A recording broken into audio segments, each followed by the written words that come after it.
be joined by Ning Wang, the Chief Business Officer and co-founder of PingPong.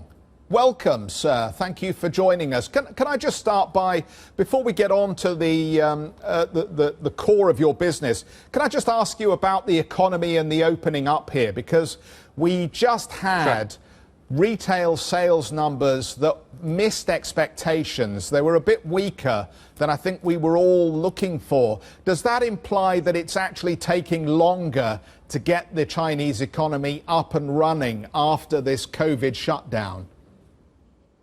Well, I think there are two sides of the picture. On one side, of course, there's an overall economic activity that kind of slows down. You saw the retail number took a hit.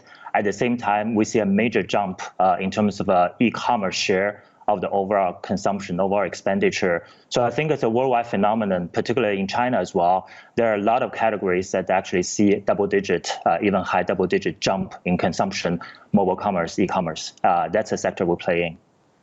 Could you just give us a snapshot as to what current activity looks like then? As we came to you, we talked about this Midsummer Online Shopping Festival. How much pickup are you seeing at the moment in activity? So I myself actually now live in China because of the the COVID restrictions. I experienced firsthand the spiking activity. On one hand, there's a catch-up consumption where the consumption was kind of suppressed in the past few months. On the other hand, amazingly, there are a lot of people who are not used to e-commerce, mobile commerce. For example, in the online grocery category, it used to be the category where young people buy things. But during COVID, when everything was shut down, we can see people in their 40s, 50s getting used to buy groceries on their mobile phone. Now they are joining this, for example, online grocery, fruits, fresh produce, etc. Now it's a major category. So we're seeing actually category shift and the overall catch up in consumption that translate into huge growth. It's Karen jumping into the conversation. I want to ask you about department stores, because early on around COVID-19, we spoke to Sir Martin Sorrell, and he said we'd see an acceleration of these digital trends, which would be bad news for the wholesalers. And sure enough, we've seen bankruptcies declared for JCPenney and Neiman Marcus in the United States. It's almost as though virtual malls are replacing department stores, and they can't fight back on experience because you've got social distancing that's come now after lockdowns. What happens from here? How far advanced do you think we are in this journey towards digital malls replacing department stores? Well, to be honest, I may be biased because I play in the most dynamic part, which is the e-commerce and mobile commerce. But what COVID translating to is not a disruption. I think it's an acceleration.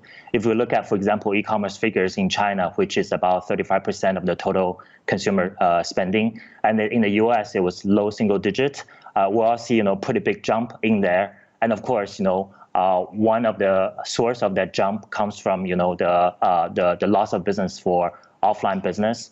But our thesis, at PingPong, our thesis with mobile commerce, with the e-commerce, with the direct-to-direct connection, all the middlemen are going to suffer. So what we see, among our customer base is the sellers based in China, based in the US, based in Canada. They can actually reach out and sell directly to wherever the opportunity is.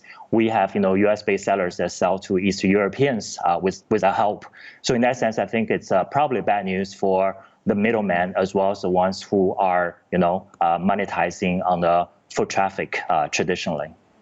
Now, I know you guys are fully licensed, not only in China, but also in the U.S., Europe, and across Asia. I'm curious, a lot of the businesses that we've seen go cashless during the lockdowns as a safety measure, how many of those businesses will ever go back to taking cash, or are we now at a real turning point? Well, if the experience of China, China is probably in terms of e-wallet, has the highest adoption level. Now the Chinese government actually calls out to the retailers that it's illegal not to accept cash because, the e-wallet and contactless is so convenient, and both for the merchants as well as for the consumers. I don't think it's going to go back, this trend. Can I talk about just the situation then with regard to the United States briefly? Sure. You have businesses around the world. You have an operation in Luxembourg. increasingly the Yes. narrative between these two major powers has been one of deglobalization, not increased integration. Do you worry that PingPong will be somehow swept up in this, that you will become part of this political fight? Of course, we watch, the political scene very closely.